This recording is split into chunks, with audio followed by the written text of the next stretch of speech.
Hi, everybody. My name is Brendan Ecker. Welcome to Ecker Geopolitics. It's July 14th, 2026, and today we have a lot of news. We have a lot of news when it comes to the NDAA being temporarily shut down. There's still a lot of things to do with the SAVE Act in there, so it's not completely dead. The HR 8800, which will fuse the United States military with the Israeli military, that's still ongoing, but at the current time, that has not been placed into the SAVE Act. At the same time, we also have an ICE agent who recently had to shoot another assailant for trying to run them over with their vehicle. And so, again, this is, according to the subject control continuum in law enforcement, completely legal. And at the end of the day, we had a Marine who also said so as well. We also have markets that I'm going to cover, and we're going to cover the Iran war, everything that's happening with that, the tit-for-tat strikes that came place overnight last night. It was huge. Just America... Within 5 hours, we had a 5-hour strike campaign against the Iranians. Then we had the Iranians retaliating shortly after, hitting Bahrain and the Fifth Fleet at the U.S. bases there.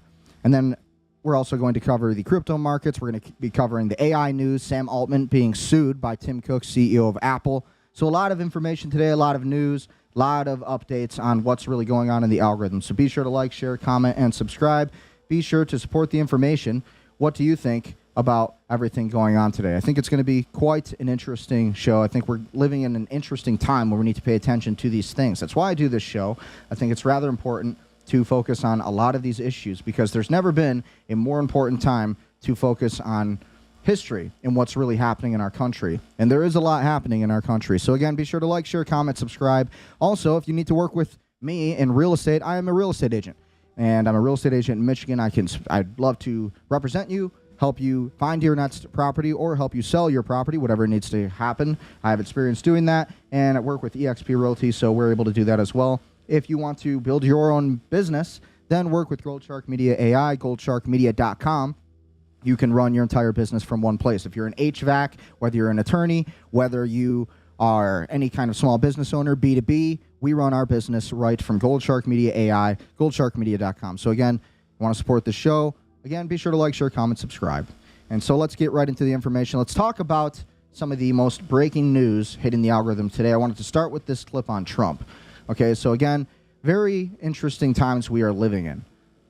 So when I see everything going on, this comes from Nick Sortor. Breaking President Trump says the U.S. will start hitting bridges and power plants in Iran. Next week, it gets really bad for them because next week comes the power plants. Next week comes the bridges. We're going to knock out all of their power plants, says Donald Trump. We will knock out all of their bridges unless they get to the table and negotiate. Do you anticipate that the strikes we're seeing this week against Iran will expand? Are you considering hitting energy targets or other locations inside of Iran? I'll save the energy targets for last, but ultimately we'll hit energy targets, yeah. But we're going to hit them very hard tonight. We're going to hit them very hard tomorrow night. We're going to hit them very hard the night after. And then next week it gets really bad for them because next week comes the power plants. Next week comes the bridges. We're going to knock out all their power plants. We're going to knock out all their bridges unless they get to the table and negotiate. Do you believe the Iranians are serious about making a deal? I think they have no choice. Why haven't they yet? I think if I didn't do the way I'm doing, they would never make a deal. They would have never made a deal with Obama. That deal was the worst deal. What they did sign was a worthless piece of paper. What they signed with Obama was a worthless piece of paper that was a road to a nuclear weapon. And what I have is a wall. There will be no nuclear weapon. I'll never sign. And when you listed the three things, by far the most important is they will not have a nuclear weapon. So again, the Iran nuclear deal is something Trump withdrew from in 2017. And if you don't remember that, that was one of the biggest moments of this entire presidency with Trump and everything that we're seeing today. It's important to realize that, again, last night, overnight, again, a 5-hour strike campaign on Bandar Abbas, Qasem Island, Sarik, same locations essentially in the Strait of Hormuz, and basically targeting energy plants, basically targeting a lot of stockpile of weapons for the Iranians. And then the Iranians, shortly after, like almost immediately, they struck back with, again, strikes on Bahrain and the Fifth Fleet. And again, there's limited casualties. We don't really know about how many casualties exactly, but we know that there's limited casualties. A lot of the missiles and precision strikes were intercepted. We know that. So big stories, ultimately big information. Again, we have the U.S.-Iran war latest. U.S. blockade on Iranian ports restarts as Trump angles for control over the Strait of Hormuz. The U.S. restarted a blockade on Iranian ports Tuesday afternoon and launched a few additional strikes on Iran, marking the fourth consecutive night of attacks. President Trump said he decided to replace a planned 20% fee on the cargo through the Strait of Hormuz with trade and investment deals from Gulf states after shipping industry experts balked at the fee.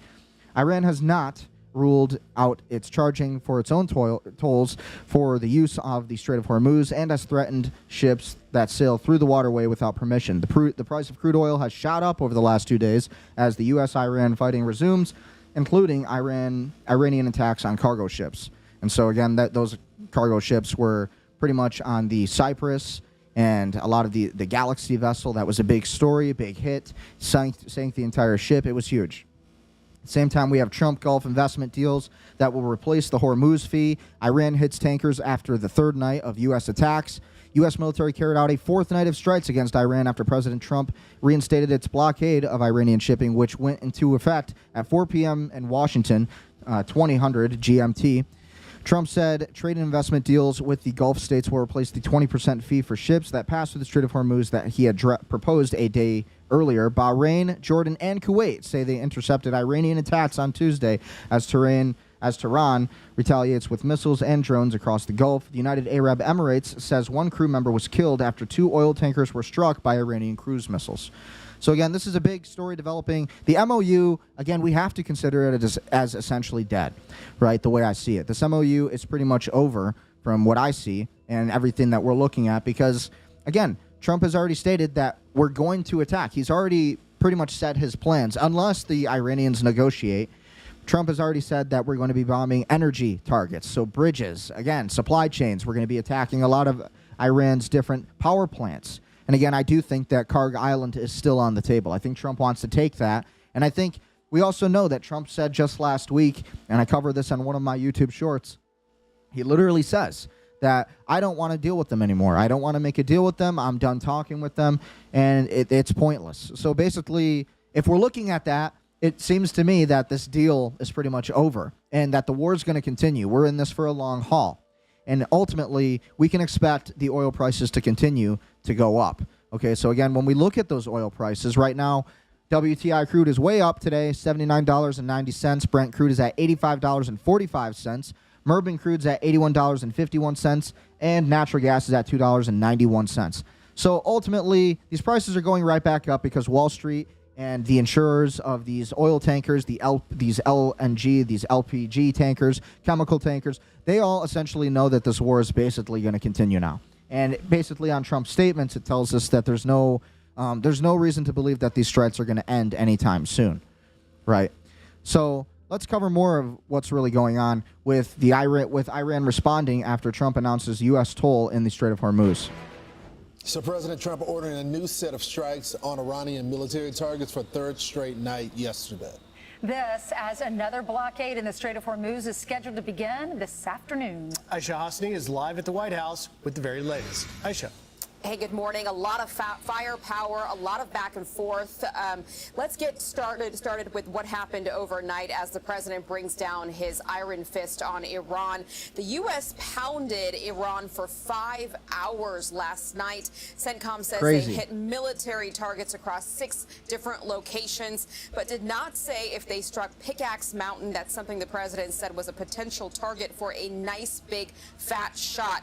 Also seeing reports that the IRGC carried out drone and missile strikes on U.S. military targets in Bahrain, Kuwait, and Jordan. And a Dutch shipping firm says one of its vessels was struck off the coast of Oman. All of this hours after the president said the U.S. was taking control of the Strait. Crazy. We will end up just controlling the whole thing. And what they're doing is being very foolish, very stupid, and they've treated people horribly. They've killed 52,000 protesters so far that we can determine. It might be more than that, but 52,000 protesters have been killed, and it's really a terrible situation. The president also announced a new 20% fee in the Strait, turning the tables on Iran. He said Iran and anyone doing business with them has to pony up. We're putting the blockade back, and it's a blockade not for anybody but Iran. In other words, anybody doing business with Iran can't go through. Everyone else will be able to go through. So it's a blockade. It's a very strong blockade. Trump genuinely looks tired. When I look at him, he looks like he's getting up there. We need a dark horse who's really going to get us out of this Iran war personally. And I think Trump just wants to do this for Israel, in my opinion. When I look at a lot of the analysis, he says that it's so that Iran can't have a nuclear weapon. We have to remember that I think this war is essentially kind of meaningless, right? And so Trump just looks like he's really just going through the motions. And again, with everything we're seeing with ICE, basically now they're going to decrease deportations and all of that. Similar movements telling us that Trump is just almost drawing back on everything that he ran on, right? So again, not taking on Trump, but it's definitely noticeable. He's tired and he looks exhausted from this entire war. The blockade was probably more effective even than hitting them, but I think the combination is the thing that really does it. Iran's foreign minister posting this in response on X, writing, POTUS is absolutely right. Whoever provides secure and safe passage of commercial vessels through the Strait of Hormuz should be compensated for this service. Iran has always been the guardian of the Strait and will remain so forever. 20% is, of course, too much. We will be fair. Meanwhile, Iraq's prime minister is scheduled to meet with the president at the White House today. Iraq ships a lot. Mind you that we, the United States, were already in control of the Strait of Hormuz, essentially. Geopolitically, we were already controlling the entire strait. And now we are right back to square one where we have to fight for this. And we are in an Iraq 2.0. And we are in an Afghanistan 2.0. A Vietnam 2.0, you could consider this. Very similar, in my opinion, when I look at really what we're going through right now. Oil through the Strait of Hormuz. That has slowed down considerably since these strikes began, since this Strait of Hormuz exchange began. The president announced as well that he's going to be addressing the nation this Thursday, prime time at 9 o'clock. Back to you guys. All right, thanks so much. Thursday at 9 p.m., be sure to watch Ecker Geopolitics. I will be streaming that at 9 p.m. So, again, tune into the show. I'm going to cover all of it and my thoughts on it, everything he says. It's going to be mostly on election integrity, going to be on the Iran war, how we're winning the war, controlling the strait, job numbers up. Same thing you usually get out of Trump, in my opinion. That's what we're pretty much going to get. That's what I predict. But, yeah, 9 p.m. Eastern, Thursday, July 16th. Be there. Ecker Geopolitics on YouTube and Rumble, and I'll be streaming that. That's Aisha. Thanks, Aisha. So the Iranians are doing these back channels and trying to say that that these junior members of the IRGC are the ones that are doing the firing. And I don't think the president is taking them at the word. He's still hitting them very hard. I did find it very interesting yesterday what he told Hugh Hewitt about Pickaxe Mountain, that we're going to be taking it very soon. I think we're... So first it's Karg Island, then it's Pickaxe Mountain. Insane. We're just always going a level up. We're always trying to take one more different island. This was bound to happen. The president gave peace a shot. The Iranians didn't want to take him up on that offer, and they're trying to leverage the strait, and the president is making very clear that he's going to finish the job. Yeah, the president has said he's going to charge 20% a fee on all cargo moving through the strait. Here he is. We've had 10 deals with these people, and so we're just going to hit them very hard. And we're gonna keep the strait, and we'll probably run it. We'll become the guardian of the strait. We guarded the strait for 50 years more, and we never got paid for it. Keywords, we were guarding the strait for 50 years. And up until 2026, thanks to this Iran war and the Israelis really getting us into this war, fighting their war for them, now we are in a position where we again are not controlling the strait, and we have to now secure it when we already were controlling it. Absolutely crazy. Absolutely crazy. They made all the money, and the United States was just, they wouldn't. It's amazing. It's we never made. We guarded it for nothing, and now we're going to guard it. We're going to get paid for guarding it, a lot of money. But we just want to be reimbursed for doing all of this, for putting our people in danger. But we're really not putting people. We're really saving people. So it's going to be interesting. Look, Over the weekend, Iran was getting a test to see if they were going to be serious about this memorandum of understanding, if there was going to be progress. And what did they do? They failed it by doing the very thing that we were testing them on, which is to see if they were going to fire on ships in the Strait. And they did that. Iran, make no mistake, killed their own shot at a deal. Now the president is saying, we're going back to striking you hard, as you pointed out, LJ. And also, he's talking about this taking over the Strait and even levying a fee for it. We'll see if that actually happens. It does seem to be a signature part of President Trump's playbook, which is when he needs to create space for some talks and negotiations, he does that while at the same time maintaining that he is going, you better believe what he says, which is going to hit harder and harder if you're going to fail that test and not try and now we're going to be bombing their bridges, and we're going to be hitting energy targets like power plants. You're going to be seeing that next week, and there's supposed to be a big strike tonight. True in good faith negotiation. Well, the fee is just so that America is not just paying for the defense of the Strait. I mean, if people don't want to pay the fee, then they can easily just help us with the security of the Strait. We're not getting the majority of our oil, not even 10%, Fox News, man. I think, of our oil from the Strait. Travels through there. We're energy independent. If this is going to be a global market, then the globe needs to help secure the Strait. If not, then maybe they do need to pay us some money to secure the passage of their oil. Yeah, I mean, look, we're really there protecting Europe more than we are our own interests, because geographically speaking, they're more at risk because We're protecting Israel. Make no mistake about it. We are protecting Israel, essentially. We are the only thing standing in between Iran attacking Israel, because Israel has been attacking Iran and basically forcing this Greater Israel Project, trying to get rid of their nuclear program. While Israel has 200 nuclear warheads that the United States is not allowed to know about. And they're trying to fuse with our military as we speak through H.R. 8800 and the National Defense Authorization Act, which today, again, the Senate basically shut down. They voted on it, and it was shut down temporarily.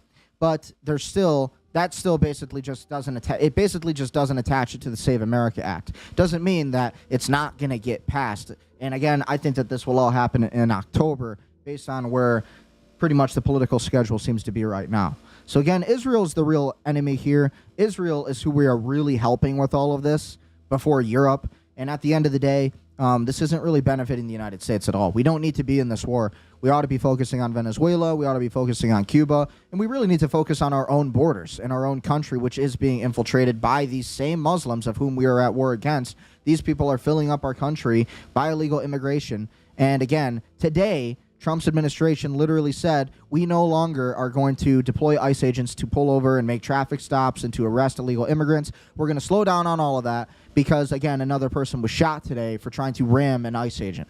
So as Trump is saying how we're protecting, as we're protecting America by doing this, we are forcing all of this migration coming over to America. And these people are coming over here with their religion, Muslims typically, and a lot of Jews also. Again, they are migrating here, and they're bringing their customs and their way of life to our country. And so, again, we're being forced to just tolerate and accept all of this. Closer, or Israel, and pay for it. Some of these other countries are more at risk than we are. But we're paying... Israel's not more at risk than we are. The majority of this. And Donald Trump, this is all on his shoulders. That's true. So he's saying, look, if y'all are going to charge, we're going to charge. You're not charging. We're going to be the ones in control of this strait. If you want to take control, we wanted it to be international waters, but if not, I'm not afraid to be able to take charge. We have more than 50,000 U.S. service members currently deployed all across the Middle East. And these 50,000 U.S. troops deployed over the Middle East. This is a ramping up war. This isn't stopping anytime soon. 50,000 military foot soldiers on the ground in the Middle East. American forces, they are vigilant, they are ready, and they are lethal. Be warned, Iran. Be sure to like and subscribe. Crazy. For all the Fox News So this war on is YouTube not stopping and catch anytime full soon, shows. as I stated before.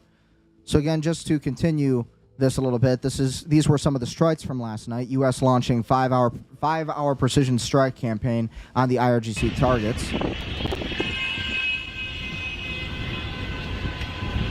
So again, this is before the Iranians retaliated.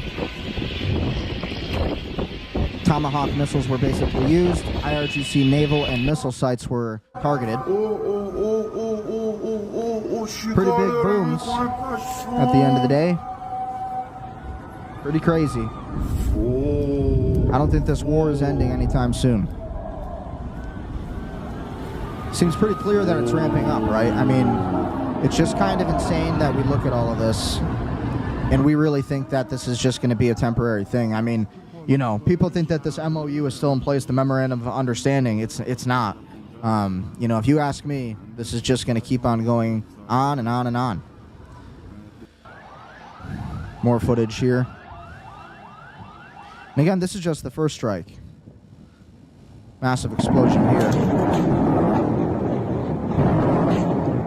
Look at that mushroom cloud. That looks nuclear, by the way. That's massive. That looks like it's in a movie. Hardly even looks real, but again, this is real footage of last night.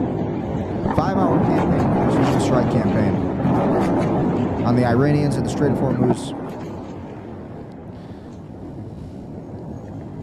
So again, that was just one clip of really what we saw. And then the Iranians basically retaliated right away, and they struck with this. 5th Fleet base in Bahrain following U.S. 5-hour strike campaign in southern Iran. So this is right after. So they hit a U.S. base.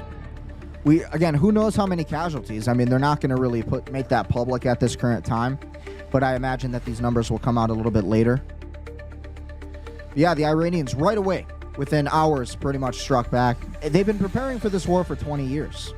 You know, if you listen to any military analyst, they'll tell you the same thing. Based on any analyst, they'll tell you the same thing. The Iranians have been preparing for this war for at least 20 different years.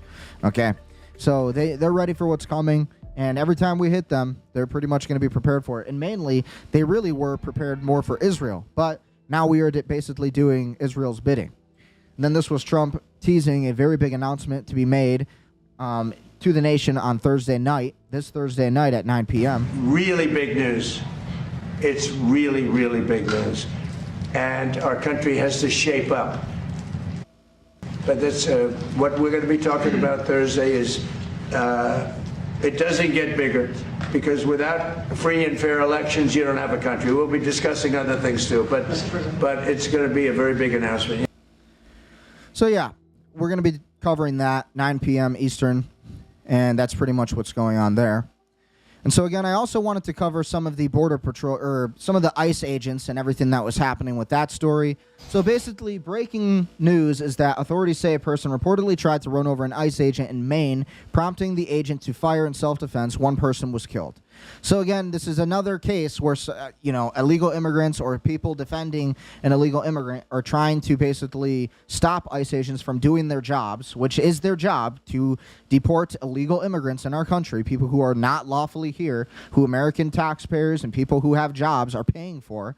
And again, another person was killed because they tried to run into an ICE agent. And there hasn't been much released footage on it. Tried to find some footage of it, but I haven't found anything. They really only have footage of the person being dragged out of the vehicle, basically being tended to right after the event. So again, this is in Maine.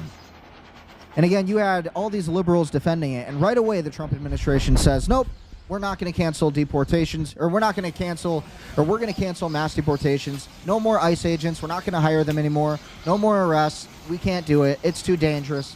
I mean, like, how soft can we be? You know, we have 100 million illegal immigrants in this country at least. We need to go even harder. And that needs to be a normal thing. Law enforcement should be signing up for ICE agents because honestly, like, I would do it. Like, at the end of the day, this is some of the most important work that can be done as a cop in our country at the federal level. And these guys are heroes and they should be commended for it. And if somebody runs into you or tries to run into you as a police officer, and you're standing in front of their vehicle or at the A-frame, and you're trying to talk to them and get them out of the car, you're trying to make a lawful arrest, and they want to run you over and accelerate their vehicle, yes, that is absolutely lethal force. That is according to the subject control continuum. That's completely lawful, and that person should be shot. If you're going to try to run over a police officer when they're standing in front of your vehicle, who is a licensed federal agent, and they have every means and lawful means to do what they're doing, you should be shot for trying to kill a cop. Absolutely. That is a felony. That is a felony assault with your vehicle, with an automobile, trying to kill a police officer. You should absolutely be neutralized for that. Or at the very least, honestly, I mean, what else are you going to do if you're a police officer and you're standing in front of a vehicle, you're trying to execute an arrest warrant on somebody who's illegally in our country, you're doing your job, you already got cameras on you, and then somebody's trying to accelerate their vehicle into you. And all because the media creates this insane hysteria over this entire event. Now, ICE agents are now not being hired as much, and ICE agents are getting this bad reputation because people do not understand the severity of this issue. Our borders are wide open right now, essentially. And when Trump is gone, there are literally people on the Mexican border who are saying, we're just waiting for Trump to leave because as soon as he leaves, we're going to cross the border illegally. So this is a major problem. And illegal immigration needs to be tended to. And we need a far-right president who is not going to back down when the media comes out with all of this liberal propaganda, making ICE agents look like they're the bad guys for doing their jobs. They're arresting illegal immigrants in this country who absolutely should be deported in mass droves with their families. That should not be controversial. That is actually a service to you who has a job, who is working, who actually pays your taxes, so that these people can live here illegally for free, have children under the 14th Amendment, who can live here, grow up here, and then one day their kid can run for president, even though they might not even speak this language. They might have even been born here yesterday, and the mom comes over here because she's pregnant, and because she's coming from Nigeria. This happens all the time, all over the place, by the way, in the United States. We see it all the time. Nigerians will come over here to America 7-8 months pregnant, and they will have a child specifically at 7-8 months, so that way that child can come back to America as a naturalized legal citizen, and then one day they can run for politics, and they send money back to their home country. And it's completely abusing the entire system and the 14th Amendment, the Constitution. And now, look at what we have here. We have the far right, the Trump administration, who is going soft on immigration now because of what the media is doing and how successful they have been at propagating this entire lie that ICE are the bad guys, when it's these crazy liberals and it is these crazy illegal immigrants who are living here on taxpayer dollars for free. It's absolutely insane. So again, this is the footage of the aftermath after this assailant was shot for trying to run into an ICE agent. We had a Marine who also said the same thing. They saw it. They witnessed it. Going to cover that clip in a second. But it's insane. Like, obviously, these people should be neutralized. If you're going to run over a police officer, you should be shot. You should be killed. Absolutely. This is not a controversial thing. This is easy. Easy. Subject control continuum in any state would tell you the same thing. That's active aggression. That's deadly force. And a police officer, even at the federal level, yes, has the right to go one level above that level of lethal force or deadly force, active aggression, whatever terminology you want to use. So here's a Marine basically stating that he saw the car going into drive and attempt to run over the ICE agent before the shots rang out. The left won't hear this, though, and will probably demonize this young man. But again, this is a guy who... Hill Street and Pool Street. And as I was approaching, you could see flashing blue lights. And then as I got closer, they were unmarked. So I assumed they were ICE. And then you could see them with their green vests and stuff, and it said police, ICE. And so as I actually was going through the intersection, I heard yelling.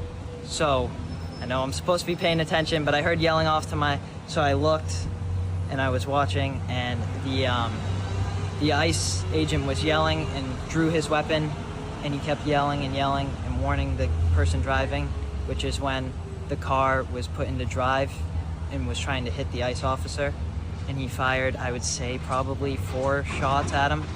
And then by that time, I was also through, the intersection, so I just heard the popping. But I did see him draw his gun at the windshield. And then, the car, you could see the car in the back, like rolling down the street afterwards. And we also don't know if this driver of the vehicle had a weapon on him at that time. Did the driver have a weapon? Did this guy have any kind of record? Do we know that? Was this a felony traffic stop outside of just a immigration search warrant arrest? Or was this actually was this really just a bad shoot? Because if the ICE agent's standing outside the vehicle, he's talking to the guy, if he's pulling his gun, it's probably for a reason, I would say. I'm going to give the officer the benefit of the doubt. These are federal agents. They are well-trained, despite what the media will tell you and how poorly they're trained. They're actually very well-trained. And they go through like an 18-week training process. They have to go to a different state completely from their hometowns just to go to this training. So, you know, it's insane to think that we are really demonizing the police when we have illegal immigrants who don't even know how to drive every time we've seen it. If you go back yesterday, I covered a driver who seemed to be Indian. It didn't really tell which ethnicity, but the guy sounded Indian, Arab, and he basically said, oh, what is a high beam? He didn't even know what the high beams are. You have Haitians who are being basically given driver's license by the DMV so that they can basically just vote in elections. Okay, total fraud. And then they don't know the traffic laws. And so all of these illegal immigrants who are even here half the time, they don't even know how to drive. And so we don't know the situation here. We don't know exactly what happened. We don't know if the driver had a weapon. But from what I've been reading, it seemed to be a clear and good shoot from what reports are saying. And it probably was. Okay, like Renee Good, same situation in Minneapolis. She literally, you can see it in the video. She clearly almost runs over this ICE agent. Clearly, like he's standing right in front of the vehicle. And so he didn't even have his gun out at first. And she starts accelerating at him, and then he pulls his firearm because she's literally committing a felonious assault. That's exactly what it is when you're trying to run over an ICE agent with your vehicle, or anybody with your vehicle. That's a felonious assault with an automobile. So this is not a debate. And we have the left and these liberals, these insane liberals, who are really defending these illegal immigrants when, again, we don't even really know what happened. We don't even truly have like all the footage we need or all the info we need. So again, this was the ramifications of this. This is 3 hours ago. Nick Sortor posted this. But again, Gregory Bavino, he was former CBP. Nick, you are spot on. The mission is inherently dangerous. Kudos to the ICE agents in Maine for putting their lives on the line. Well done, ICE. With 100 million illegal aliens running around, many of whom are hardened criminals in their home country. Absolutely a fact, by the way. It was never going to be a neat and clean and pretty experience. It is a tough mission for tough people. Bring back uniformed immigration police, U.S. Border Patrol, who have the requisite training, skills, abilities, and most importantly, mindset for mass deportations. Never stop a mission when American lives are at risk, which they are. These people are coming over here. They have a disdain and a hatred towards Christianity, America, all sorts of different religions, enclaves of different religions. And then he says, ask Laken Riley, Jacqueline Nungore, and Kate Sinti. So again, here's the clip from Nick Sortor talking more about this. Close eye on what's happening in Biddeford, Maine. You got all these liberals who hate America, and they're, oh, no more killings, because these people just don't understand anything. These people know nothing about law enforcement. They know nothing about the subject control continuum. They know nothing about actually having a job, probably. None of them have ever had a job or actually worked with their hands. All of them probably spoiled little brats, drug addicts. Honestly, these are the people who are usually in these leftist groups, and they're protesting against ICE when these are federal agents doing their jobs protecting our border. Literally, protecting our immigration policies in the United States, doing what their job to arrest illegal immigrants, unlawful Americans in our country. Growing protests in the street after the second deadly shooting by ICE in a week. Now, a change from the top. ICE pausing most traffic stops as a method of apprehension for now. Until so stupid. Just so these crazy people can win. These people get to win and continue. Like, this lady's like singing and clapping right now, not even knowing what she's really thinking about. You have these fat liberals who are completely detached from reality. You have one lady who looks like she just literally got off the boat from Somalia. You got one guy who looks like he just doesn't care about anything. Look at his beard. You have, again, all these white liberals and boomers have no idea what's going on in this country. And they've never actually, like, put on a badge, never actually done the job. They've never experienced, they have no concept of what's really going on in this country when it comes to immigration and how hard our country is being hit by immigration. Never so openly have we opened our doors to third world countries to abuse our system and to live here and then to get driver's license, like, for nothing by the DMV just because, again, we want free votes. The Democrats want free votes. Republicans want free votes for whatever reason. It's absolutely crazy. Get increased training on these kinds of stops, according to sources. We're going to dig into exactly what's going on around that today. Homeland Security saying that the officer who opened fire in Maine yesterday was, this is a quote from them, fearing for public safety. We know that there are investigations that are underway right now into exactly what happened. Now, DHS says that last week's deadly shooting in Texas was self-defense after a driver ran 100%. an ICE vehicle with his van. This is just not a debate. If somebody runs their car at you and they accelerate their vehicle at you and you're in front of them, you don't think that's a crime? Like, I can't believe we have to explain this. I can't believe we are living in a country where we have to back down on deportations when that is what Trump ran on, and the Trump administration is now backing down on deportations because of the liberal media and the crazy leftist media, or whatever is going on with the Trump administration, whether it's blackmail, whether it's AIPAC, whether it's whatever. Absolutely insane. This is a good shooting, most likely. We don't know for sure. We need to see the body cam. We need to see other footage, but it's insane. And as far as I know right now, based on the other videos we've seen of people ramming their vehicles into ICE agents, trying to run them over, having no regard for human life, and basically caring only about themselves and not getting deported, in the process, they try to fucking kill a cop, and these people get to win? No, these aren't good people. These people need to be deported yesterday. The three passengers say that the officer was not in front of the van. So there is a lot of camera. Interesting. Okay, so the officer wasn't in front of the van, apparently.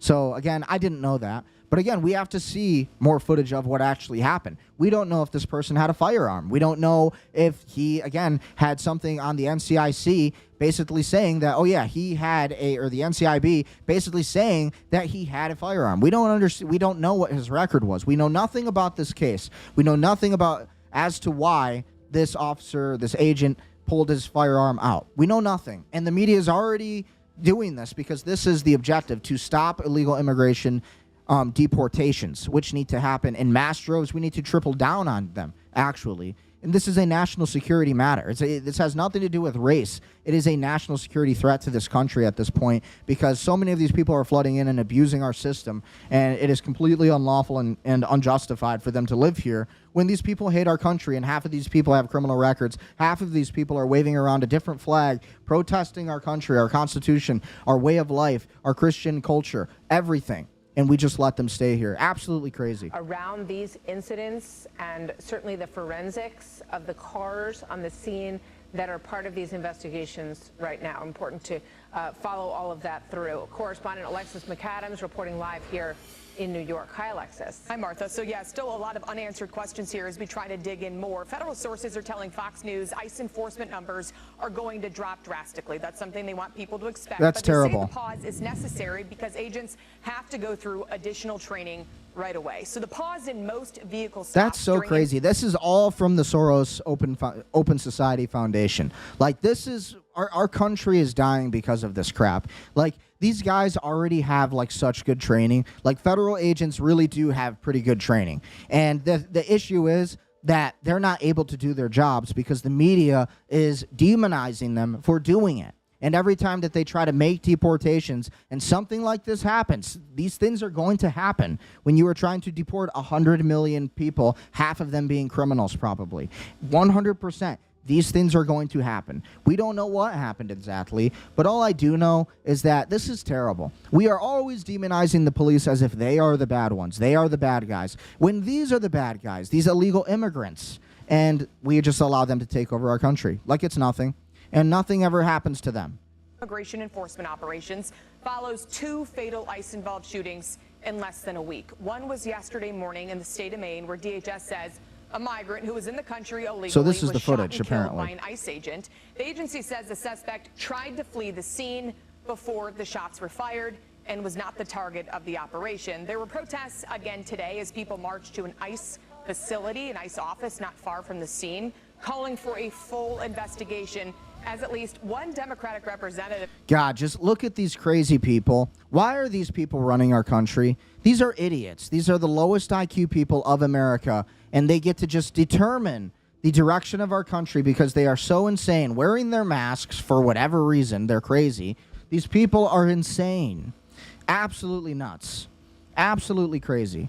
Tells people, come and fight back in Maine. If you're on your way to Maine right now, thank you. If you're standing up and fighting in your community, thank you. If you're doing everything you can to protect our values, thank you. But if you're someone who can do more, then we need to do more. It's always the white Democrats and white liberals that are selling out our own country. How can we take back our country when we have the dumbest people in society who are literally determining the future of our country and allowing illegal immigration to exist? And every time these ICE agents are trying to do their jobs and these guys want to resist and obstruct the police, federal agents, because they are here illegally, then we are the bad guys as cops. What a joke. This is why our country is just getting dominated by literally the third world, because our country, our own natives of this country are becoming third world idiots and morons, literally educated out of college, just totally brainwashed by the most anti-American propaganda you can imagine. And again, I went to college. I graduated from college with a bachelor's degree. I know how it is. So it's like, this is really what's going on. This is absolutely insane. We'll see who shows up. This comes as some Maine Democrats are trying to replace Graham Plattner in the upcoming Senate race, and they're calling to abolish ICE, something longtime Republican... Abolish ICE. Abolish the immigrations and customs enforcement. Again, no immigration control, no immigration enforcement, no immigration police. We want everybody coming in here for free. You pay for it, dirty American with your job, who's lived here for your entire life and used to live in a safe country and used to be able to walk the streets safe, and who you know, your parents and your grandparents moved here in the your grandparents moved here in the 1800s, some of them your great-grandparents, but you know, you're not an American. These people from Africa, Somalia, you know, all these, a different continent completely, from China, they are Americans. You will pay for them to live here. Okay, and ICE is bad. Defund ICE. Let's fund more immigration. This is literally the Kalergi plan in action. This is the Great Replacement. This is what it looks like. Any cop who doesn't stand up for this, you know, we need lawyers at the end of the day.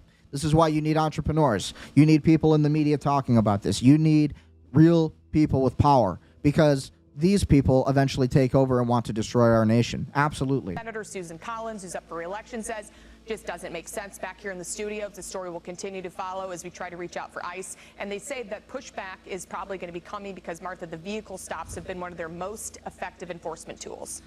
Yeah, so you heard it right there. Because the vehicle stops are some of the most effective enforcement tools, what are they going to try to get rid of? Vehicle enforcement stops. That's going to be the first thing they target. Of course they will. Because why would you not target the one most efficient thing that ICE is doing to deport illegal immigrants? They are trying to crush immigration completely. They are trying to destroy this entire thing. Absolutely insane. They would rather their country be taken over by third world people who hate us. They hate you. These illegal immigrants who come to our country, they hate you. They have no respect for America. They have no respect for our laws. Some of them who have lived here for 30-plus years and still never cared to get their American legal citizenship here. Unbelievable. These people need to be deported and put in cages and sent to their home countries, actually. That would be the justified thing. We need a far right-wing administration that is not the Trump administration, who is far more radical, who is going to do something about this.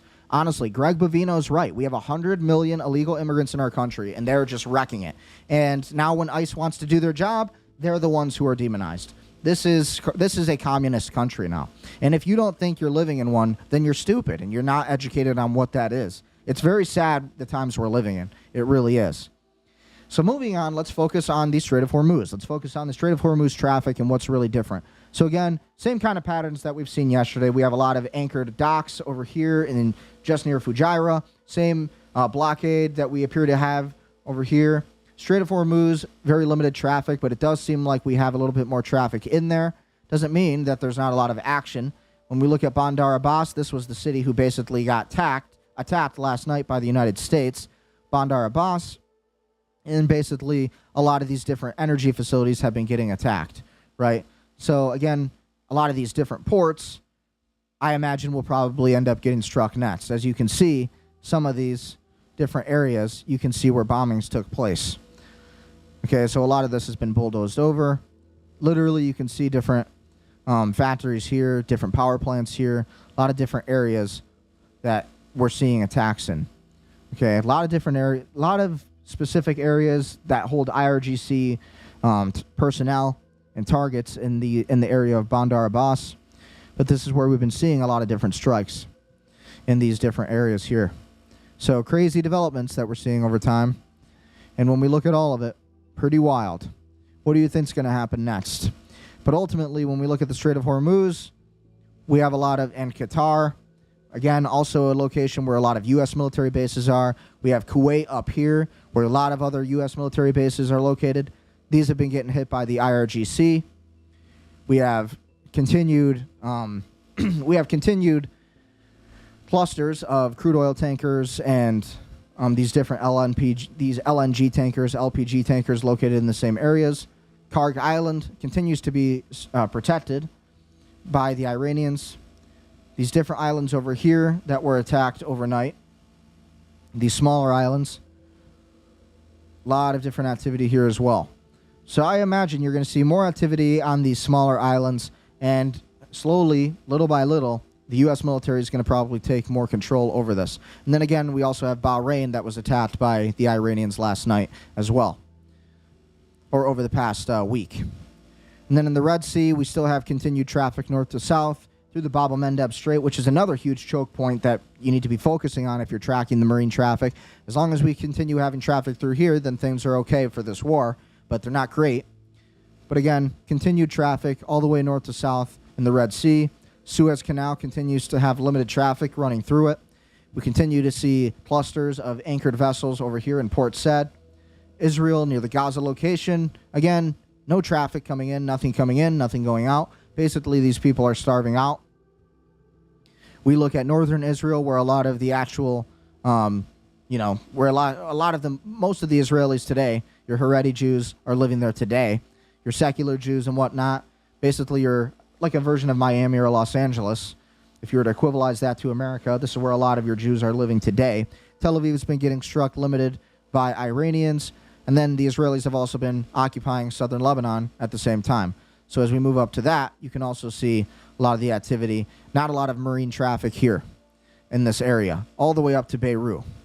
So as we can see, these are war locations. We continue to see areas and different villages that are continuously being bombed, again, by the Israelis. As you can see, this is what a destroyed village looks like.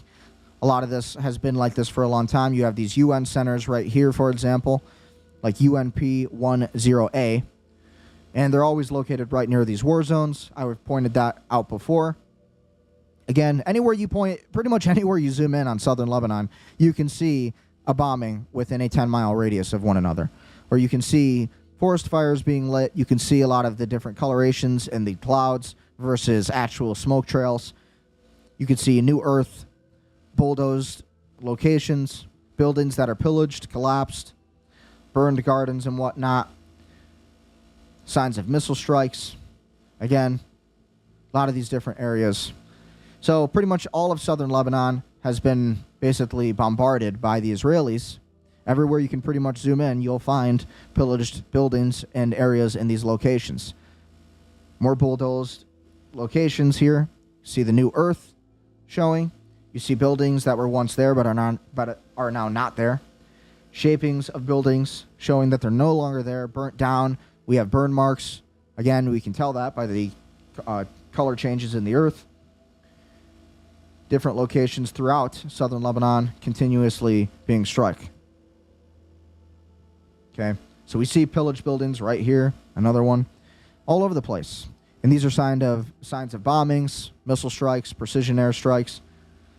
And this is basically everything you'll see all the way up to Nabatea. Nabatea being central southern Lebanon, I would call it.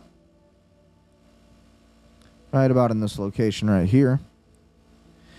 A lot of strikes happening in this area and these different locations here.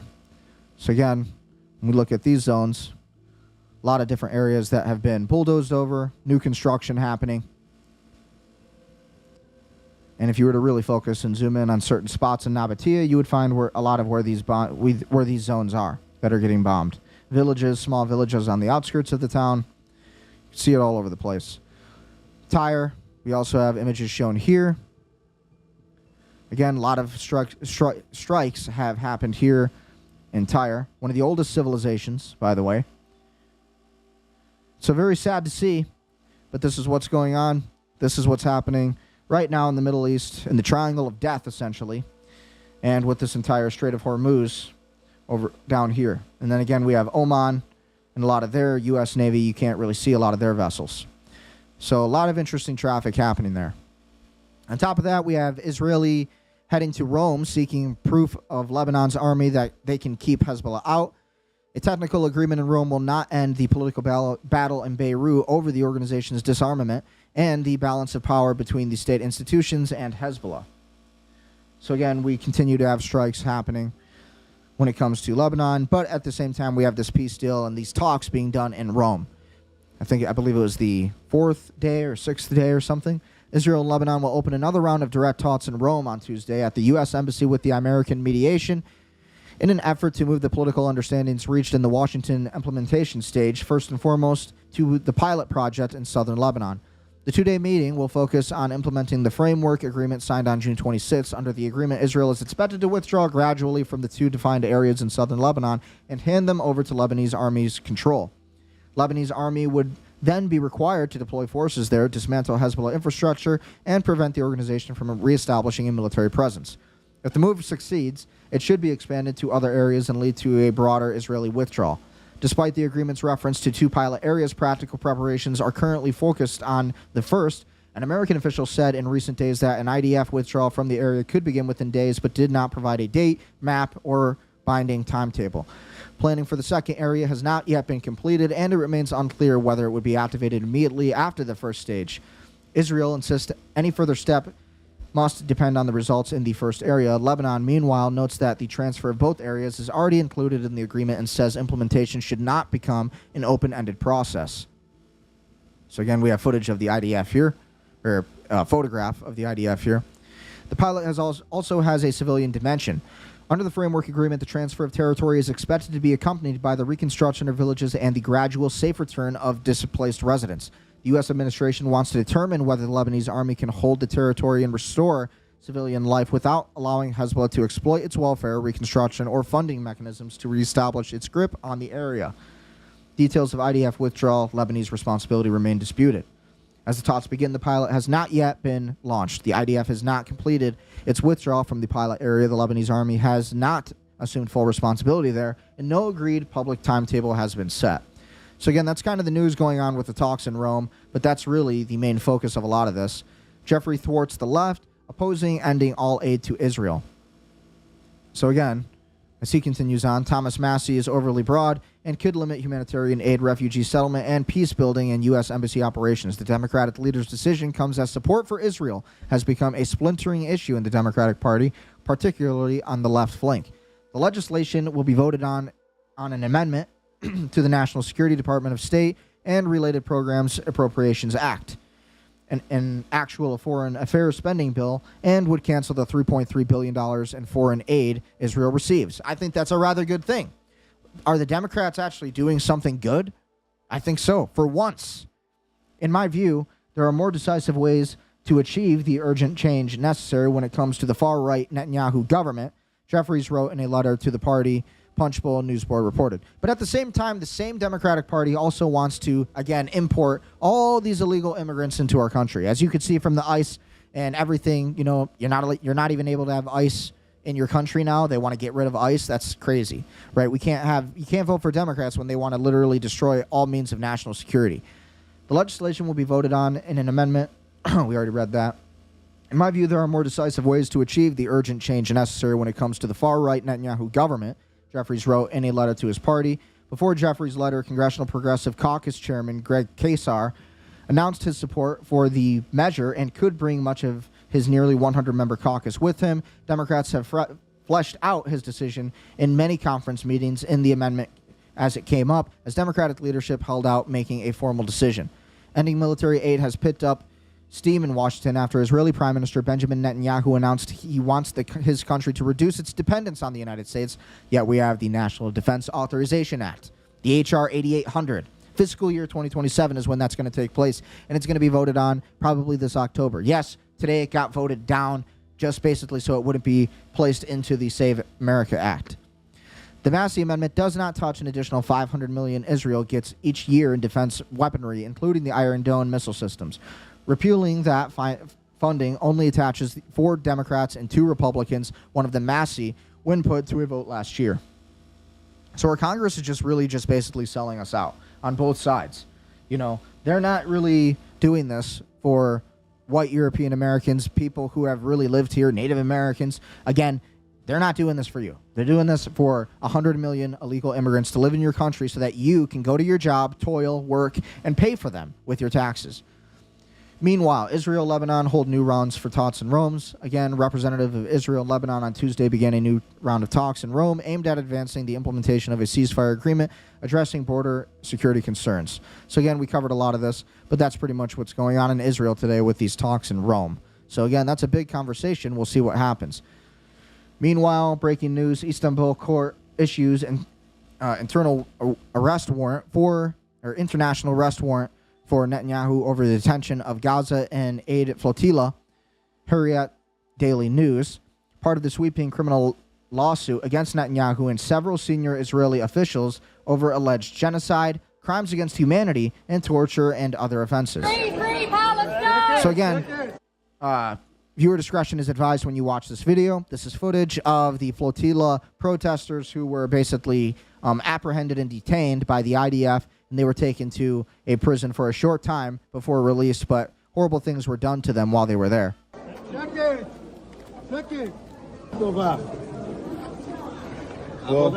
ברוכים הבאים לישראל, אנחנו בעלי הבית.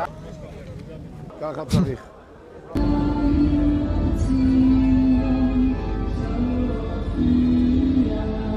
ישראל חי. ישראל חי.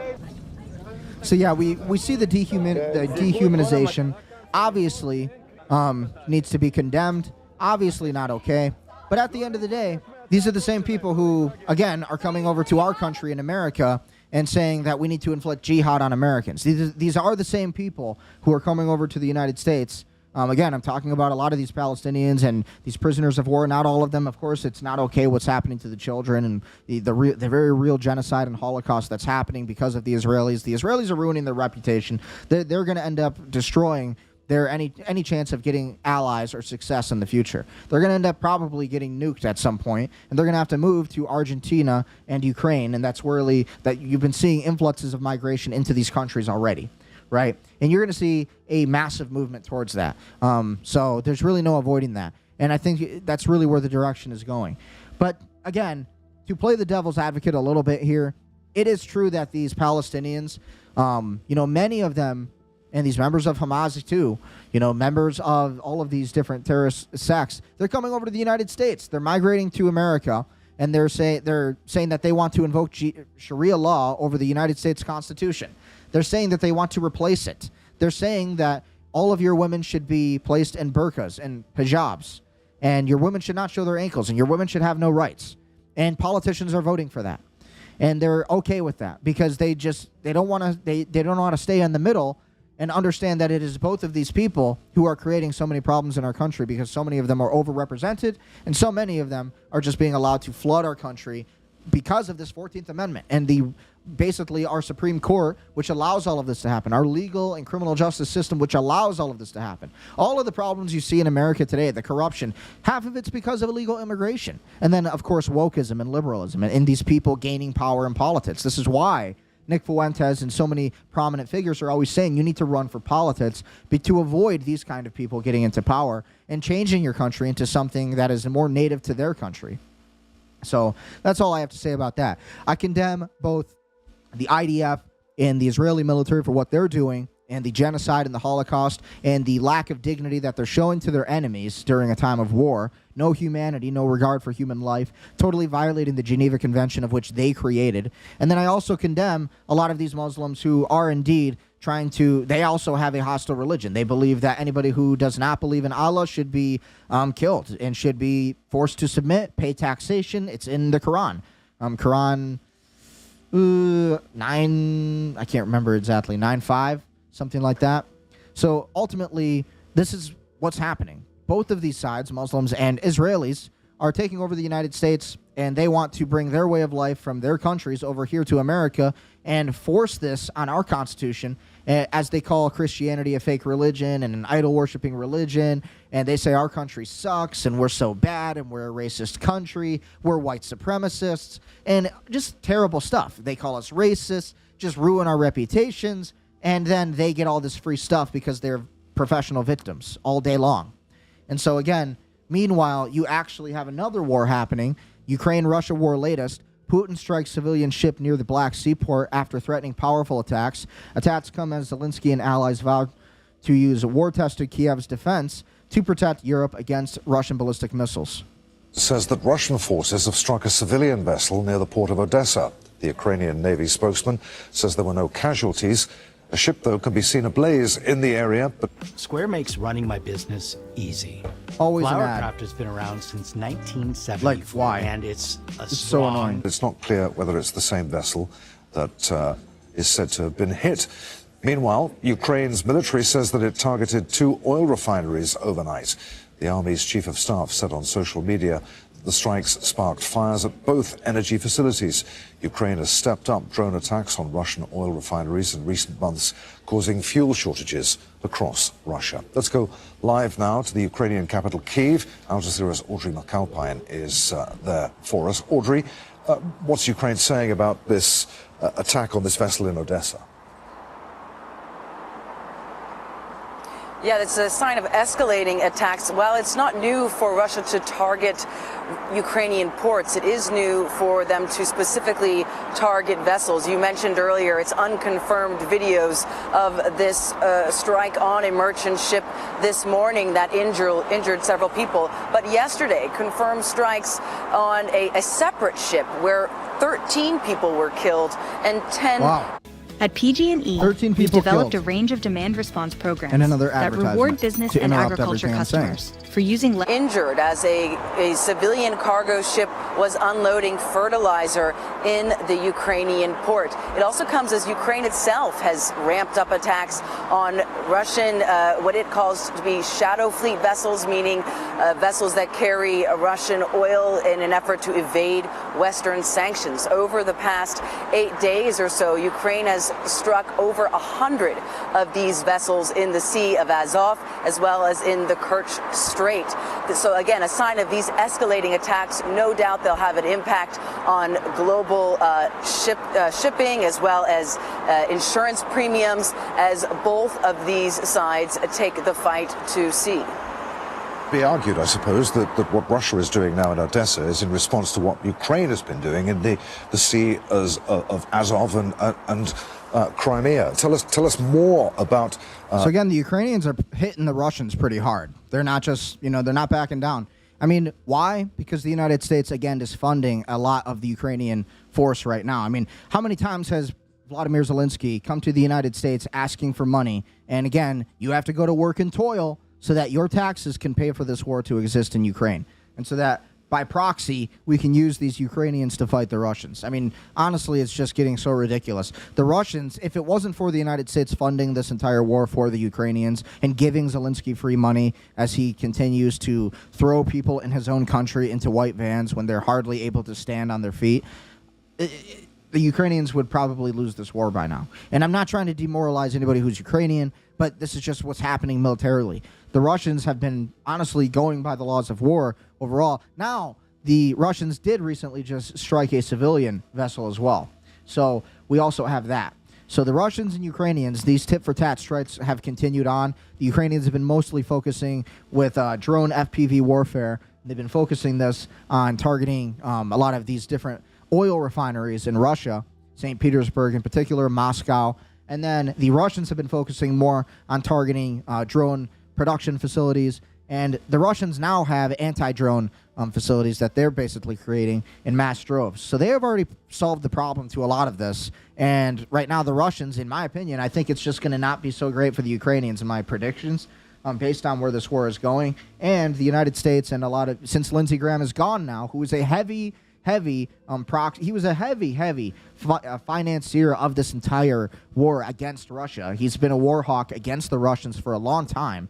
And so now that he's gone and he doesn't have a lot of authority over the laws to be passed in Washington, D.C., it's his sister now, who's, after a special election, was basically admitted by Trump to take his place. Not as much authority over this now. So we'll see what actually happens. But it seems like as we continue to go on and on and on, we're not going to be able to continue funding this entire Ukraine war. This is also another war being fought for Israel, so Israel can have a Plan B location during this Greater Israel Project. This is absolutely a conquest of Ukraine, and Israel's using America as a proxy, and America's using the Ukrainians as a proxy to fight the Russians. So it's very interesting. This is a multi-domain war. What Ukraine has done, effectively blocking off. And another ad. When Ads. Gotta love ads. Don't even know what this is about. Terrible ad. That route to Russian ports.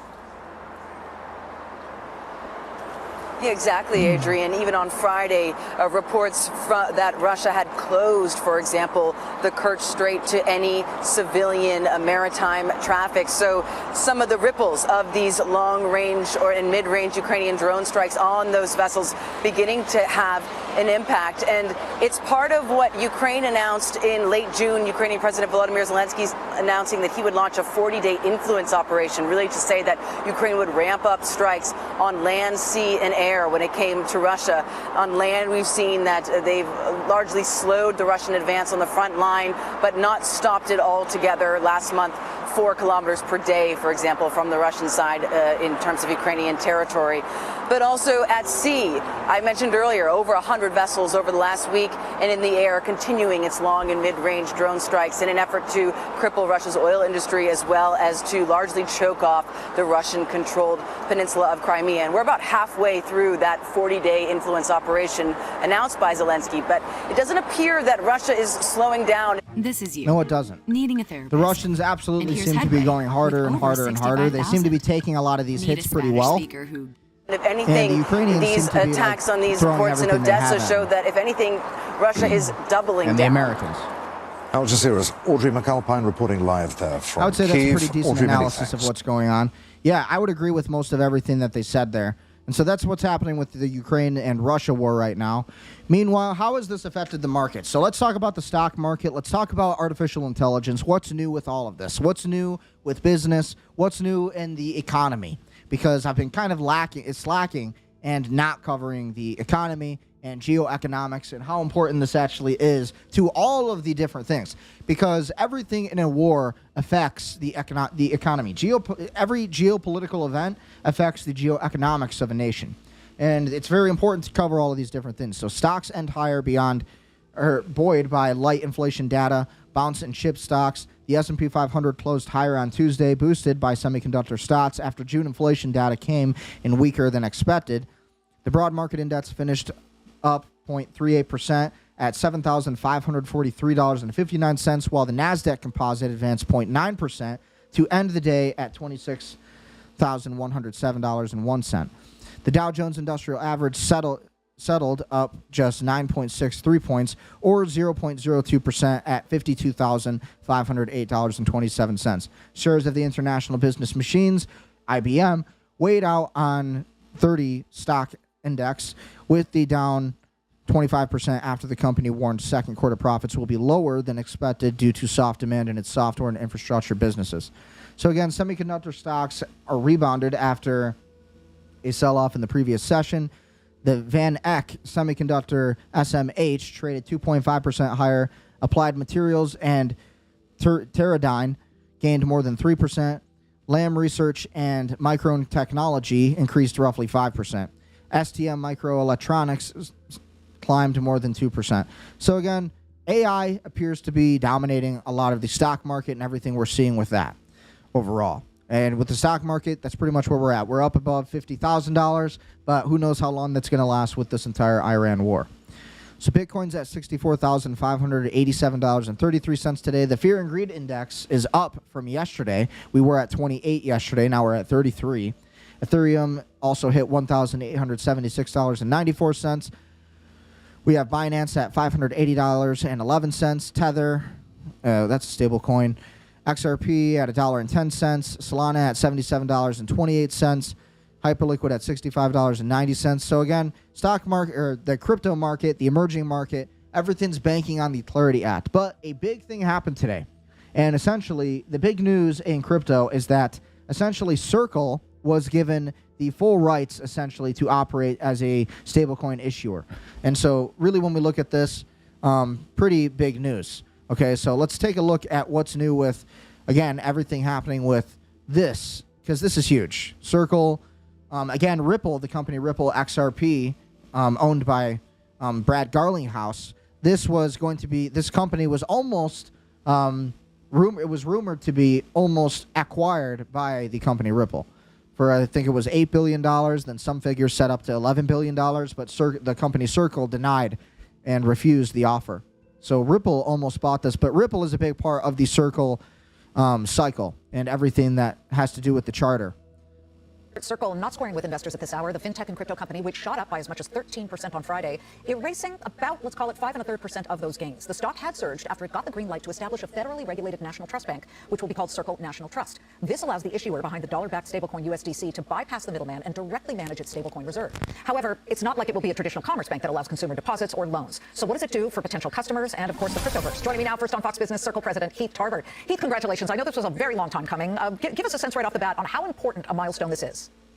Thank you so much for having me, Liz, and it's absolutely a really important milestone. In fact, it's historic. Circle was the very first digital assets company in American history to get a de novo federal trust charter. So what that basically means is it wasn't a conversion, but we literally built it from scratch. And what this allows us to do is essentially use the very gold standard for regulation around the world. This is great for crypto. This is huge news. Manage the USDC reserves, which is critically important because, as you know, USDC is the world's leading regulated stablecoin. Something like 70% of transactions involving dollar stablecoins involve USDC. Circle, as I read, can open, according to this designation, on or after July 10th, which, of course, was last Friday. When does it actually open its doors? We are open for business. Right now. Obviously, we have a business plan. We're moving forward, but we're going ahead. We're excited about the possibility of one of the things that we're going to be able to do is actually hold digital assets in custody. That's really important because folks that are out there that have their digital assets, they want to put them ultimately with a custodian that is subject to the highest quality regulation. So that's a service that we'll offer. And then in the long run, as I mentioned, don't forget that the company Ripple already got this same kind of, basically, once they defeated the SEC in their entire lawsuit, the company Ripple already got this same kind of status. So now the company Ripple is very similar to the company Circle, which, again, Ripple was going to acquire this same company. So, again, this is going to be very good for the entire retail industry in crypto. You should see some kind of price activity over time. You should see a lot of money and inflow coming into the markets. They now can basically operate with regulatory framework. And so that allows that to happen. And then once the Clarity Act hits, that's really going to accelerate a lot of these prices when you have, again, stable coins and issuers, banking charters, basically like Ripple or basically like Circle. And then, of course, you have the Bitcoin stockpile. So all of these things are going to perform massively over time. And really, the only people who are not going to benefit happens to be the banks. And so, but it depends on what happens in the Senate and what happens, whether or not the Democrats are willing to vote for it, because right now the Democrats do not want to vote for this bill. And this entity will oversee and manage the USDC reserves, and as a result, will be subject to the Genius Act and making sure that we meet the highest standards that are here in the United States. So again, that's all good for as I understand it, custodies Bitcoin, assets really, for Circle and its own affiliates. Isn't that sort of just like moving the money from one pocket to another? I just want to grasp exactly what the huge advantage this gives you truly is. Well, we're going to start off, obviously, by managing our own digital assets, but of course, many people place digital assets, and we have a lot of digital assets at Circle. But eventually, as we build out this business and build out this trust company, it's, of course, the aim to be able to offer these services beyond our own affiliates. Yeah, I don't look at this loss of 5% of the big gains on Friday as some big statement here. It's more like sell on the news. It's a down market today. But let's talk a little bit about stablecoins. Morningstar estimates, and this is pretty significant, that the stablecoin market cap could grow to $1.45 trillion by 2035. That is really significant. But what kind of catalyst will get us to that point?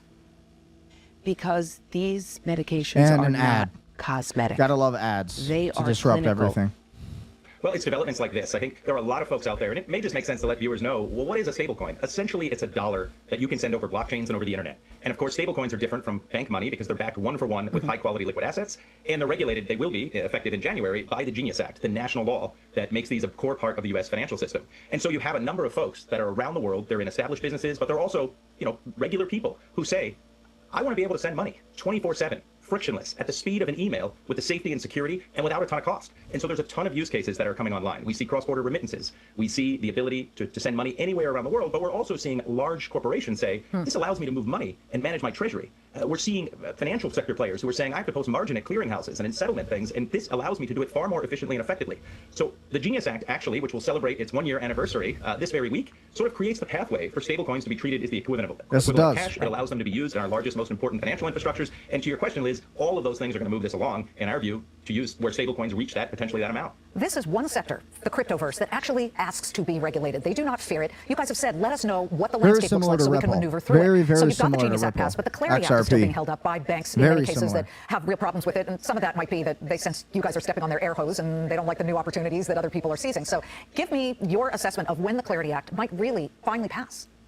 Well, we're hoping as soon as possible, because I think it's really important that people understand that this is more than just any old financial regulation. This is whole important. Area, starting with the Genius Act, is really an upgrade of the U.S. payment systems, and it allows us to win in the next generation of the internet, which is the internet of value. And so in some ways, it's very important for economic and national security that the U.S. be able to lead. And right now, there are many financial institutions, traditional financial institutions, that really want to get into this space. They want to experiment. They want to be a part of it. They want to start moving value on chain. Sure. But the lack of legal certainty is holding them back. So it's a really important law. I want to talk about the competitive landscape here. You are facing new competition soon to come up. There is a major consortium that has a whole bunch of companies. OpenUSD is, you've got that versus USD coin backers. So, massive 140 company consortium that includes everyone from Visa to Stripe, MasterCard, Google. They announced the launch of OpenUSD, which will, that's a competitor, right? And it will pass reserve yields directly back to their partners and drop minting fees to zero. Why should consumers continue to choose you when you're up against that kind of alliance? We welcome the competition, and they should choose USDC because USDC is by far the best stablecoin in the world. It's the most widely used. It's on more blockchains than any other stablecoin, 34 chains natively, and we've been working on it for 8 years. The very fact that you have people coming in and saying, well, we'd like to issue a stablecoin as well, I think demonstrates the fact that stablecoins are critically important. But the network effects with respect to USDC are incredibly hard to replicate. USDC is available around the world 24/7. There's $73 billion of circulation. Consortiums are really difficult to win. They are very difficult. We started as a consortium a while back ago, but keeping everybody together. Yeah, I would imagine. Yeah. I thought Tether was the largest stablecoin company. We are the largest regulated stablecoin company, and in transactions, USDC actually has the largest amount of transactions. Really quick, the stock. This was a $260 stock a year ago, June. Right now, we've got it at $62. What do you say to investors who bought it around $260 and really believe in you guys? Circle is playing a long game. If we achieve our mission, which is to enhance global prosperity through the frictionless exchange of value, and we're building things like ARC, an enterprise-grade blockchain, and the infrastructure to be a full-stack internet platform company, I'm confident that in the long run, the stock is going to take care of itself. So day in and day out, we're focused on building that future, and we're going to continue to do it. Keith, we will continue to watch all of this. We have covered stablecoin for so many years, and Circle continues to surprise you guys. Not got that financial designation, advice. so congratulations. Thanks so much. Thank you. So that's huge news for the Clarity Act. So what does this actually mean? So again, he mentioned the Clarity Act, how this is going to be great for the Clarity Act. It's going to help it push it forward. Circle is basically, again, a regulated bank charter now, very similar to the company Ripple, who already basically gained this status. And again, a lot of these banking institutions, you mentioned how the company, they mentioned how the company Wix or Stripe, it showed it on the screen there, they're more focused on staying with USD. They don't really want to focus on USDC, which is, again, going to be more focused on Circle. And again, Circle is now the biggest regulated, essentially, charter for all of these stablecoins. And Tether, I don't know how Tether is going to do it because Tether is basically going to be a direct competitor.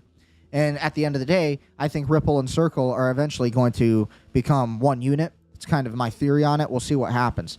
So when I looked in further, how will this impact the stablecoin and Bitcoin stockpile overall, retail investors and banks? Who benefits the most? Circle's Federal National Trust Charter alters the macro dynamics of digital assets, fundamentally reshaping how stablecoins are backed, how retail investors interact with the crypto market, and how traditional commercial banks view competition.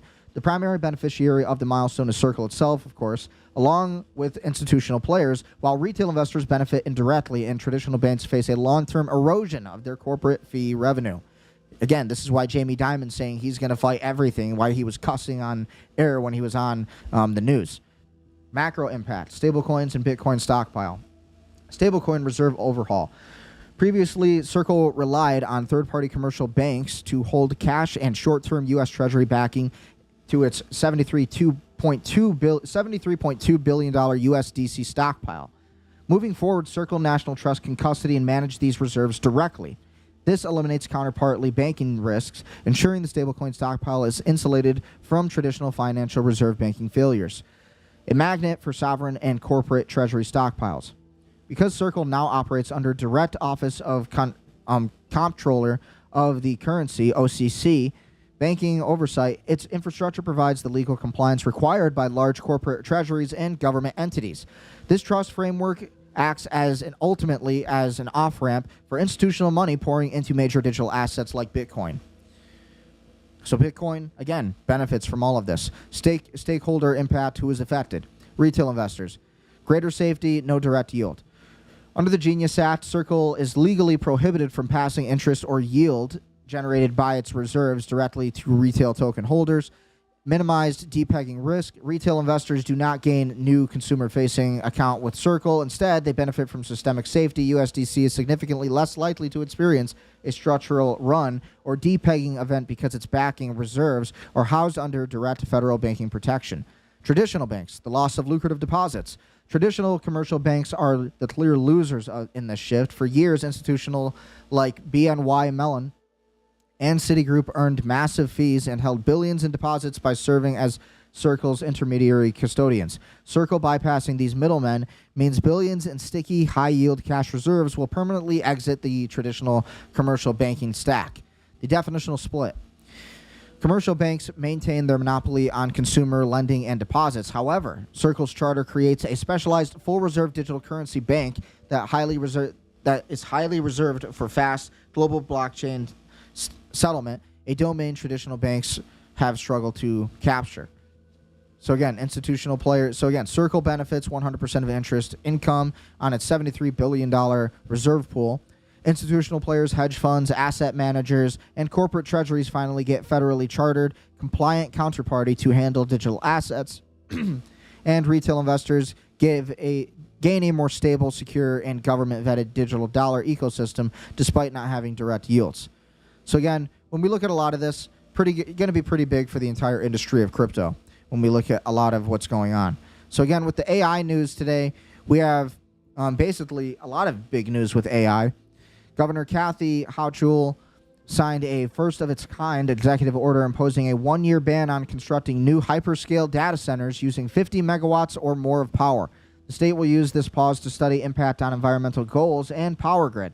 The economic warnings. More than 200 prominent economists, including 610 Nobel Prize winners, signed a Stanford University organized letter warning that AI risks large-scale job displacement and requires urgent government guardrails. Global regulation. Google DeepMind CEO Demis Hassabis called the United States to spearhead the global standard body to reserve new AI models and national security implications. Market corrections and strategy shift. IBM stock plunge. IBM shares fell over 23% and following a second quarter revenue miss. And I lost my spot. That's awesome. Revenue split. Yeah, I hate when Google AI does that. Like skips down from where you were. So anyways, OpenAI, ChatGPT. OpenAI recently rolled out its GPT 5.6 update containing 3 distinct models: Sol, flagship powerhouse; Terra, balanced daily task; and Luna, fast/affordable. It also launched a brand new ChatGPT desktop application. So again, lots of big news. AI-fueled vulnerability storm. Microsoft issued a massive record-breaking patch Tuesday, release addressing over 600 software bugs. Security executives note that the developers and bad actors alike are now deploying. Why does it keep doing that? It keeps skipping my spot, so I'm just going to move on. I'm just irritated now. It's crazy. But anyways, that's a lot of the AI news that's happening now. Alex Karp also had this to say. Alex, if the key from what I... And if you don't know Alex Karp, he's the CEO of Palantir. The guy's pretty powerful, whether you like him or not. And yes, he is Jewish. Yes, he is the CEO of Palantir, of which, yes, is very, very lucrative and very more angling towards the Jews, whatever. At the end of the day, he's powerful. And you need to pay attention to powerful people. And what I liked about... I seen something about him. He said, I was too young. I never learned how to drive because I was too poor when I was young and too rich when I was old enough to drive. And so I thought that was kind of funny. Never learned how to drive. Now he has everybody driving around because he's a multi-billionaire. I'm hearing you say is That's what it's all about. Secure, American-born, open source model. Chase that. How quickly can your model compete with the frontier AI models in terms of saying reasoning is and agentic AI tasks? Okay, what I am claiming, obviously slightly true but slightly self-centered, is it's the model plus an application layer plus compute. It is really all three. So in our jargon, it's the value, the reason, okay, just look at our financials. The reason why everyone is chillaxing with bad financials and growth with losing money is the client refuses to pay the true cost.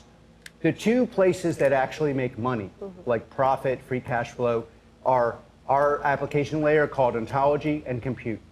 Okay, what I am not just claiming, we can take an open model and in the classified or non-classified context, get it to the point of a frontier model, but you control the weights. So what is the true cost? Not just what you're paying. The true cost is not just is what you make minus what you lose, meaning the value of your business. But we can get the frontier application to be exactly the same as a frontier model without the risk of transferring the alpha of your business to another. By the way, you could do this with a frontier closed model too, but then the clients have to be able to ask and answer very basic questions.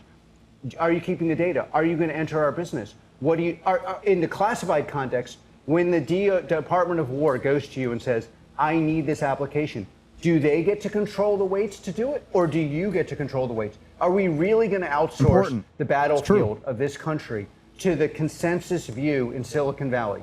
That is effing insane. It is. And by the way, every single enterprise in this country, in private, a lot of them don't want to speak in public because it gets outsourced to the neurodivergent crazy person that apparently is on drugs, the one thing I don't do. Okay, so that's my role. But I'm telling you, in this country, at every single enterprise I deal with, these people are livid. They're like, I am paying for tokens that create no value. These people are stealing the weights and alpha of my business, and they're creating a wealth tax that does not help the poor. It just punishes, starts with the billionaires. But that's what Palantir is doing too. That's always what they do, is they condemn everything that they're doing, so that way it looks like they're the ones, condemning it and attacking it. And so that way nobody really looks towards them. But Palantir is doing a lot of the same stuff. They're kind of the leaders of this industry when it comes to it. But I always liked Alex Karp. I think he's a pretty bright guy. Every single person at this table is going to be paying a wealth tax only to punish us. And the reason for it is because these models have been completely irresponsibly oversold. And the sell is, it's dangerous for everyone, which is why I can give it to all your adversaries, but I can't give it to the Department of War, or I can't safely give it to an enterprise in this country without being certain that the alpha of that business could transfer to this model tomorrow, i.e. I have no business, no job. Alex, So yeah, a lot of what he's saying is basically that so many AI companies today, they have so much potential, but they're creating a false doctrine of what is really what, right? So when it comes to your software, the code, when it comes to a lot of the taxation that comes with a large corporation, when it comes to a lot of the profit and the net revenue, all of these things end up being lied about in many instances when it comes to the AI industry. But those who actually play by the rules, those who actually play a bigger game, a longer game like Palantir really has, whether or not you agree with Palantir, they've had a pretty good business model. Their financials are pretty good. And so when you look at what they're doing, it's actually rather impressive. So you have to be able to appreciate, some of these leading industries in AI when it comes to compute and everything that the future of really quantum supremacy is going to be. Any entrepreneur should be focused on really what's going on with that. Palantir CEO warns AI could create unimaginable wealth for tech's biggest winners. Palantir Technologies chief executive Alex Karp said artificial intelligence may improve living standards for many people, but could also concentrate financial gains among a relatively small group of beneficiaries. Yes, obviously that's true. Karp said the growing imbalance in wealth creation linked to AI represents a major economic concern. He suggests that individuals and companies developing the technology could see their fortunes expand at a much faster pace than gains experienced by the broader population. The Palantir CEO also said public concerns about AI extend beyond potential job displacement.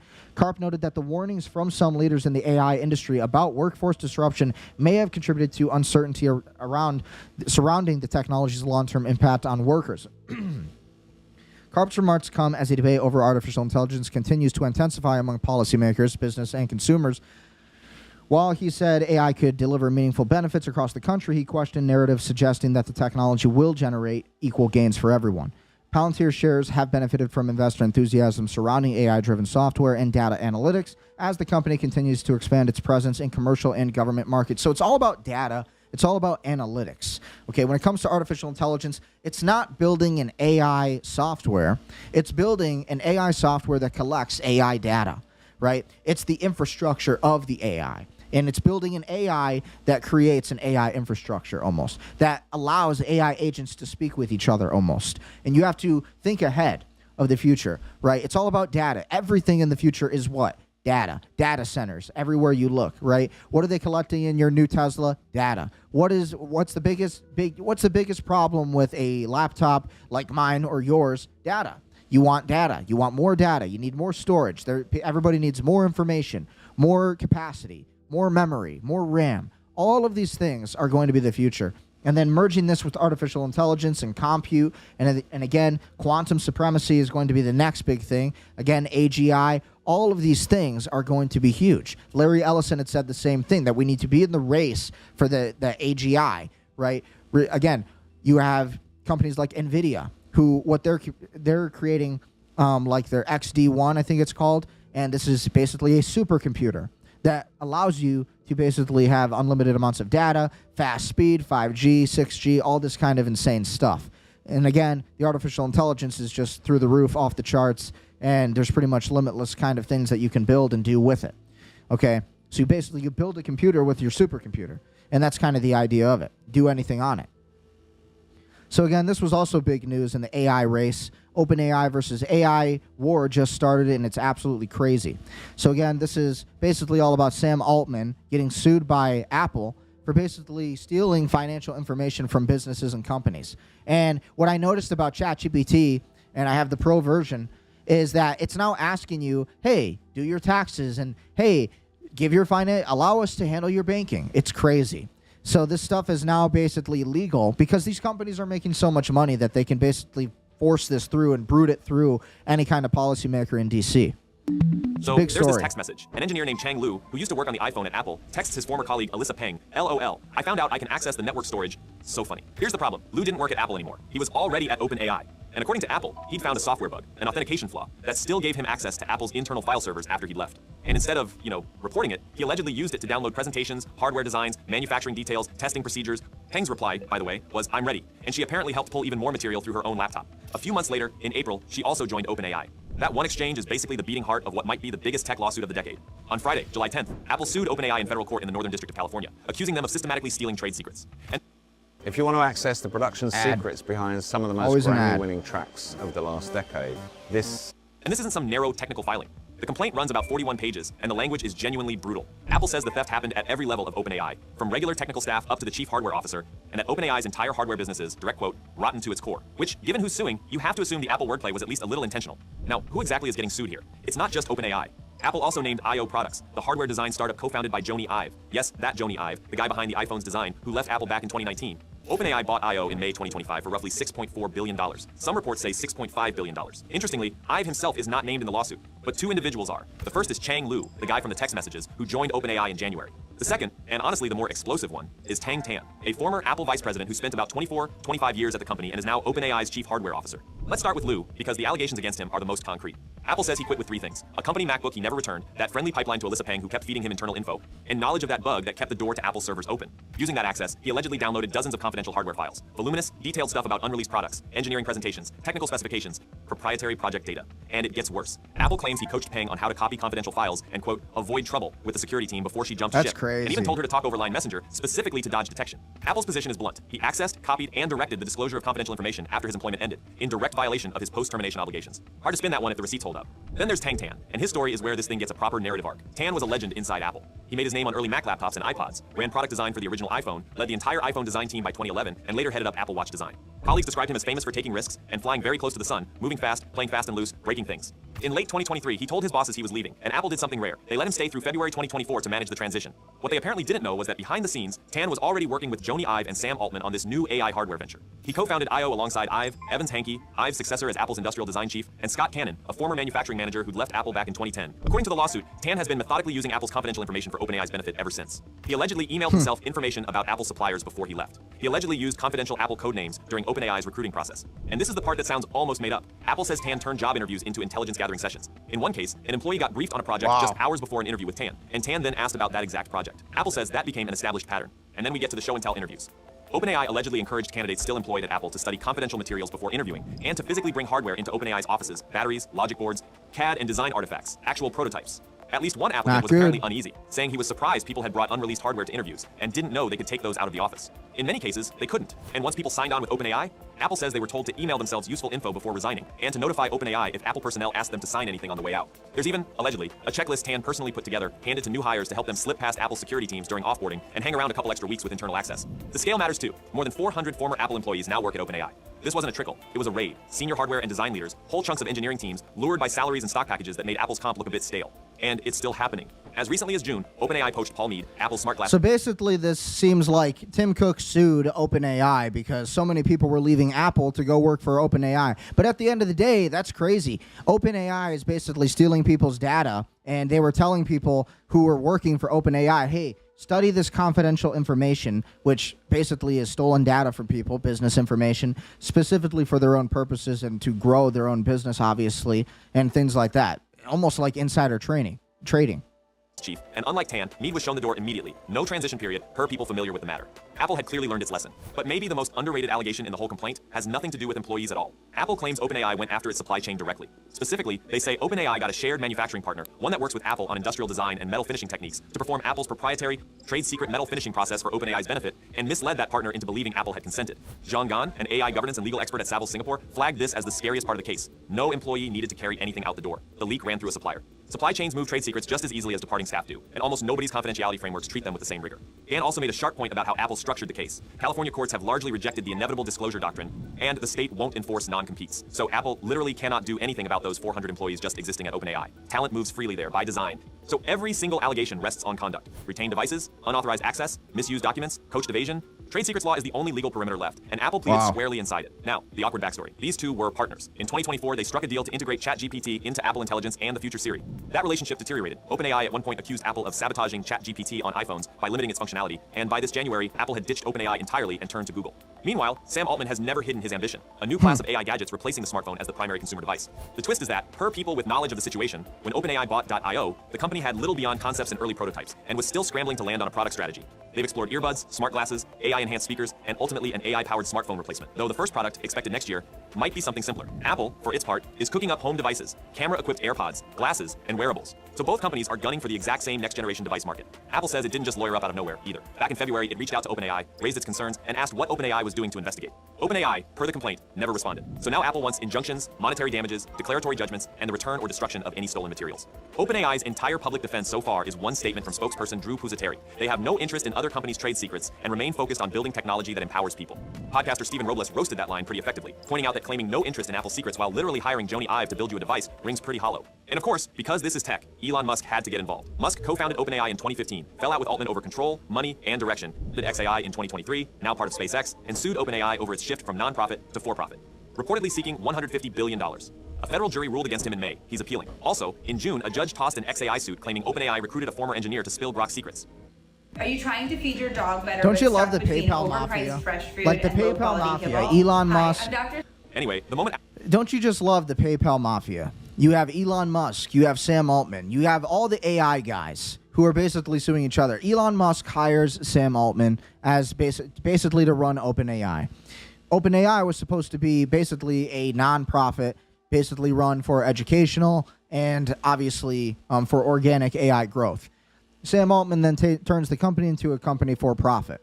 Now, you can't say that Elon isn't doing the same thing, though, with X and XAI. What is XAI doing? Well, you can't even ask more than 20 Grok questions on Grokopedia, which is a part of X. You can't even ask Grokopedia 20 questions and to get basically the same. It's basically the same version of ChatGPT, and you can't ask any questions more than 20 of them, or 15 questions within 20 hours if you don't have the premium subscription. And so it's hilarious to say, to see Elon suing Sam Altman because he turned OpenAI into a for-profit company when Elon's doing the same thing.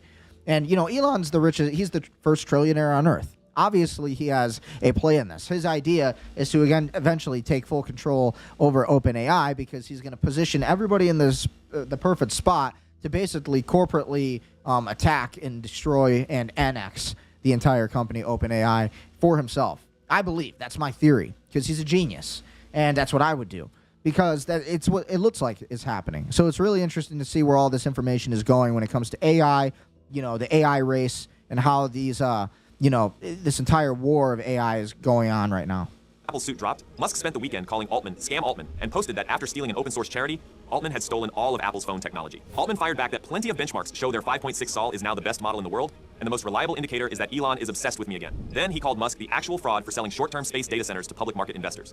Musk countered that SpaceX starts launching those satellites, 150 kilowatts of computing power each next year, joking that Altman could come watch if his parole officer allows it, because in Musk's telling, Altman's headed to jail before that launch happens. The commentariat has been having a field day beyond that too. Paul Semenza, a professor at Santa Clara University, said asking a current... See, they're all on the same team, though. They're all on the same team. And, there's nothing different about any of them. They know what they're doing. They're all building the same exact infrastructure and system. They're just trying to fight over the control over these companies. That's really what's happening here. Apple employee to bring parts to an interview reads more like a desperation test than anything, and that targeting Apple's supply chain is a flat-out declaration of war. And given Apple fought Samsung for years over rounded corners, don't expect a quiet settlement, especially since Apple has zero interest in cross-licensing anything from OpenAI. Paul Lembo, Broadcom CTO, put it more colorfully. Tim Cook is not Elon, he doesn't play, and Apple's going to bring heavy lumber to this, even if the ex-employee theft angle is historically hard to prove. Sahil Patel noted Apple is probably the last company you want in court against you, with some of the best lawyers in tech and $140 billion in cash, and that Apple neither files nor loses lawsuits very often. Peter Rojas from Mozilla read between the lines. Apple wouldn't be this aggressive unless they genuinely believed OpenAI is building a phone. Max Weinbach offered a subtler take that the suit really targets Liu and Tan personally as the bad actors, with OpenAI roped in mainly because it owns the .io, rather than alleging OpenAI ordered all of it. Rohit Mittal just said he didn't have this on his bingo card, pointing out Apple and Google have been partners for decades without ever suing each other. And VC Livia Sabo called the filing a due diligence nightmare, landing weeks before OpenAI's expected IPO, a warning to founders that IP and talent transition protocols get read line by line before term sheets get signed. There's real irony here too, and Business Insider's Alistair Bard didn't let it slide. Cue the tiny violins, because Apple has itself been sued repeatedly for remarkably similar tactics, recruiting key people and building competing products off their knowledge. Under Steve Jobs, Apple ran those secret gentlemen's agreements with Google, Adobe, and Intel not to cold call each other's employees, arrangements later deemed illegal under antitrust law. And Apple sued plenty of levers before, the 2022 Rivian case and the 2025 suit against a Vision Pro engineer accused of taking thousands of documents to Snap. This is a company that protects its people as aggressively as its IP. The timing just makes it juicier. The suit went public right as the Allen & Co. Sun Valley conference was wrapping up, with both Tim Cook and Sam Altman in attendance, which product manager Parker Ortolani summed up as, well, Sun Valley just got extra awkward. Apple's a $4.6 trillion company in transition, with Cook handing the CEO job to John Ternus in September, and fun detail, most of OpenAI's Apple hires came from Ternus's hardware division, and Tan's relationship with Ternus was famously strained after designers backed Tan for the top hardware job in 2021. OpenAI, meanwhile, is bleeding money, leaning on outside funding, and racing toward that IPO, while Anthropic and Google close in. They've also been here before. The New York Times sued them and Microsoft back in 2023 over training data. That's everything we know so far. This one's going to run for a while. Crazy. So subscribe if you want the updates as they land. Thanks The for watching. AI race, the AI wars. Don't you love it? Ultimately, AI is going to take over the world. And so that's why I built my own AI, Goldshark Media AI, goldsharkmedia.com. Working with goldsharkmedia.com, you can build your own business. You can run your own business, basically inside of our CRM, our white label software, which allows you to build software. Inside of our software, you can literally build software. I mean, you sign up, again, whether you're a roofer, HVAC, med spa, legal services, agencies, home services, whether you're a real estate agent like myself, whether you're in e-commerce, whether you're a software developer, whatever it is, you can run your business in one place. Speed to lead, AI summaries, again, basically tracks all of your Google reviews for you, sends them, it automates everything. This is an automated business in one place. And so that's what this really is. You can prospect directly from this platform. Again, that's for our pro plan. But we have tons of customers, tons of clients that love what we do and that have been happy with the work. Ultimately, this is what I think people need to focus on in the future. I mean, you need to focus on something that's actually going to give you real value. All right, you have your monthly plans from $79 a month to $497 a month. But what you're going to get out of it, again, is everything in Starter, AI lead summaries, know your lead's intent before you call. AI writes your first reply to every new lead automatically. Full reporting, so your win rate, funnel health, pipeline trends, proposal build with client e-sign and approval portal, review request automation on every one deal, recurring retainer billing with automated reminders, missed lead escalation alerts before the deals go cold, priority support. Then for the $497 Elite plan, all the same stuff except you get it white labeled. So this entire software, everything you see, the user interface, it becomes yours, and you just put your business logo right on top of it. Beautiful. And at the same time, you also get multi-location CRM management from one account, full audit logs and compliance controls, dedicated onboarding and setup call, daily owner digest email, revenue cap, recap at 8 a.m. So all of this stuff tells you basically everything you need to know, right? It'll give you all your info, give you all your data that you could possibly store into one place. It's an all-in-one business operating system, and that's what this does. And so this is for anybody who is a small business owner, entrepreneur. You want to run your business easily. You want to calculate your ROI. You can do that, right? If your additional monthly revenue is $24,000, your annual upside is $288,000, right? You get your projected monthly revenue, your current monthly revenue, extra clients per month, and team hours saved per month. It gives you all the information you need. So this is an all-in-one pretty state-of-the-art system that you need if you want to really build your business. I got everything you could possibly use to build a true system. So again, free trial, 7 days. Sign up. Again, just log in with your Google account or your Facebook account or your Apple account or just any email. And again, you'll be logged right in, and you'll be able to start your entire business, and you can start running everything. So again, we'll just do it right here. We'll log in to Brendan Ecker. That's me. We'll log into our account, our little fake dummy account here. Get your tour, tell you everything you need to know. It'll walk you through the entire software. It's going to tell you everything that you have, the tasks, the proposals, the invoice and payments, your upgraded plans, your integrations and automations, your reports and reviews, everything you could possibly need. Plans and support, where you find all the information, any kind of help. You also have an annual plan. You want to pay annually, you can do that too. That'll give you the same kind of benefits, but again, you only have to pay once, one time, one done. And so again, dashboard gives you everything you need, add your CVS file, all this kind of stuff. Website, it's got everything. It's pretty great. Pipeline, again, add your CSV file, all your lead capturing, everything, any kind of automated embedded coding that you might need, chat widgets, booking systems, all right here. And you can integrate Calendly pretty easily. Prospecting, again, this allows you to search different businesses that are across Google. Proposals, anything that's coming up for you that you need to know about. Client workspaces, this is pretty cool. So if you're a digital marketing agency, you need to run somebody's business. You need to run a business for somebody inside of your own CRM while you're building a CRM for them. I know it sounds a little confusing to people who aren't familiar with this. If you're in B2B, you'll understand what I'm talking about. You can create their workspace right here, and you just build your client, plug in all their info, create the snapshots, everything. So this allows you to do all of that. Invoices, payments, this keeps track of that for you. All your tasks, build that. Everything you need to do next. Basically, all-in-one project manager, CRM, anything you could pretty much think of. Social publisher, integrate all you can integrate your Google business, your Facebook, Instagram, LinkedIn, X, your YouTube, TikTok. Pretty easy to do it. Add your teams here. Reports. Again, I showed you the ROI calculator.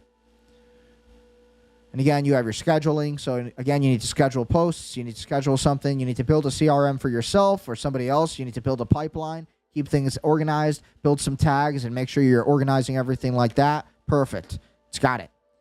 Referral center. We also have an affiliate partner program. So again, you can apply for that partner access once you sign up for Gold Shark Media AI.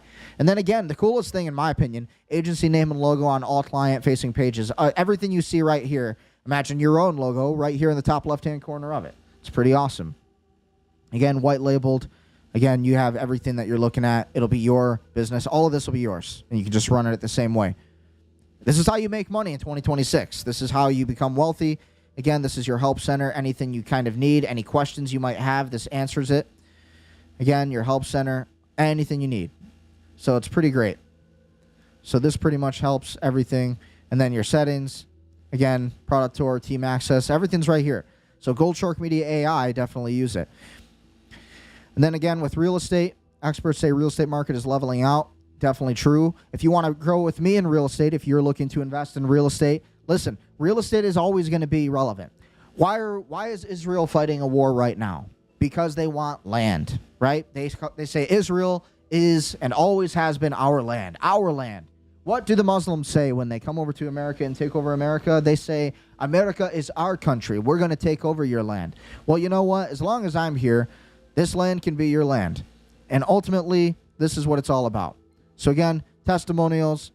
Again, everything you could possibly need in one place. Gold Shark Media, our CRM and everything, our entire demo. You want to run that, build your own business. You want to become a real estate agent yourself. I created an online real estate course with 1,300 practice questions. This is a great place to contact me if you are looking to invest in real estate in the state of Michigan. I'm a Michigan real estate agent. I will represent you gladly. And pretty good way for you to get ahead of the future, ultimately. So again, if you're buying real estate or if you're selling real estate, then contact me. And we'll reach out to you, give you everything you possibly need to know about how to succeed in the market. I'll help you sell your land if you need to. Hopefully not, right? Unless you want to, right? You want to make a profit. Or if you're a buyer, first-time home buyer, work with me. Got a ton of beautiful Michigan real estate over here. We have lots of real estate all over the state. Again, Birmingham and Bloomfield Hills, Shelby Township, Washington Township, Romeo, Macomb County, Rochester Hills, Oxford, Lake Orion, inside of Oakland County. That's where I really focus a lot of my work mainly. Then I also work in a little bit of Elmont, Metamora, Dryden, Lapeer, and then Ann Arbor even, where the University of Michigan's at. Vibrant university town with strong investment opportunities, and Grosse Pointe, which is even Wayne County. So really the thumb of Michigan, Eastern Michigan, that's where I focus a lot of my business. And again, this is where you're going to really be able to grow.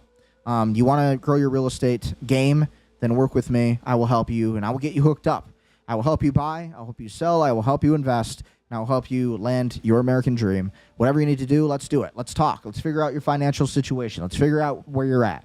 You got to start somewhere. You don't wait to invest in real estate no matter what they say. It's always the best time to invest in real estate. So don't just start never. So again, that's it for this episode. Be sure to like, share, comment, subscribe. Be sure to tell me what your thoughts on everything happening in our economy. Today was more of a business market update, a little bit along with the Iran war update. We'll be covering more on what's actually going on. Again, tomorrow is Wednesday. We'll cover more of what's trending on X, some of these bigger stories. But I also did want to focus a lot on what's going on with, again, artificial intelligence. What is going on with business and private equity? What's going on with these companies? I've been neglecting to talk about these things, and so I think it's very important to talk about all of that. Right, so ultimately, you can't abandon that process. And again, we talked about ICE today and the ICE agents that basically did their job, in my opinion. We talked about all of the politics that are happening in the United States with the Iran war, everything with Trump and the tit-for-tat strikes that we've been seeing. We'll probably see more strikes tonight. Actually, you know what? Before we even end the show, let's just look in to see what's happening, any kind of breaking news that happened as we've been covering business. There could have been a lot of information that's popped up here. So again, I did want to focus on, there was a couple more things I wanted to talk about, actually. So again, we had, the Senate voting against the NDA 50-46, denying Israel a merger with the U.S. Those 46 who voted in favor should face charges for treason 100%. I agree. So again, nothing major new, nothing new here. Let's see if there's any U.S. strikes on Iran, any breaking news. U.S. strikes Iran. 14 minutes ago, look at that. Footage reportedly taken during Iranian drone and missile strikes against Kuwait earlier shows a Shahed 136 impact. The U.S. continues to trade strikes with Iran, and targets inside Bahrain and Kuwait are now bearing the brunt of Iranian fires. So Iran is hitting Bahrain hard and the U.S. fleet. The U.S. has disrupted the talks, burning ships and sinking in the Hormuz. Iran is launching massive strikes on U.S. bases and those of its allies. So again, they kept to their word, and that's what we're looking at. So pretty crazy. So this is what's going on. So make no mistake about it. Newly released footage of attacks on Iran. So again, it continues on. Tomahawk missiles everywhere. Iran hitting Bahrain. This is where we're at right now with the Iran war. So again, what do you think with everything? What do you think with where we're really at? So I meant to show you all these videos, but I forgot to switch my camera. But here we are. Look at this. Crazy. So again, this is the Iranians attacking right now. Just 14 minutes ago. This is a big story. Once I get off this stream, I'm going to post this on YouTube, and we're going to really, I'm going to document some of what's been happening. Again, another massive strike in Bahrain on U.S. bases and allies. Pretty crazy. Wow. Newly released footage of U.S. attacks on Iran, like I was trying to show you before. Again, Tomahawk missiles mostly. And then Iran has launched the 7th phase of Operation Lightning against U.S. bases in the Middle East. Pretty crazy. So it all keeps going. We're not stopping anytime soon. U.S. decided to finish the job 28 minutes ago, but yet Iran appears to be hitting back too. Looks like the U.S. decided to finish the job after a fresh attack by Iran in Bahrain and Kuwait. The U.S. forces launched an intense wave of airstrikes not limited to southern Iran, but across Iran. Over 50 fighter jets are conducting a series of airstrikes against the IRGC. It's heating up. Welcome to World War III, ladies and gentlemen. This is where we're going. This is what it's all about. Comes down to all the marbles. Crazy. So, again, I'll be posting about this, and you'll see it on the YouTube shorts. Be sure to like, share, comment, subscribe. Be sure to follow me on YouTube. Follow me on Instagram at Brendan Ecker Official. Leave a comment. What are your thoughts on all of this? And, again, be sure to follow me on Facebook. All the different platforms. Rumble. Watch on Rumble if you're not watching there. So, see you next time, and we'll be covering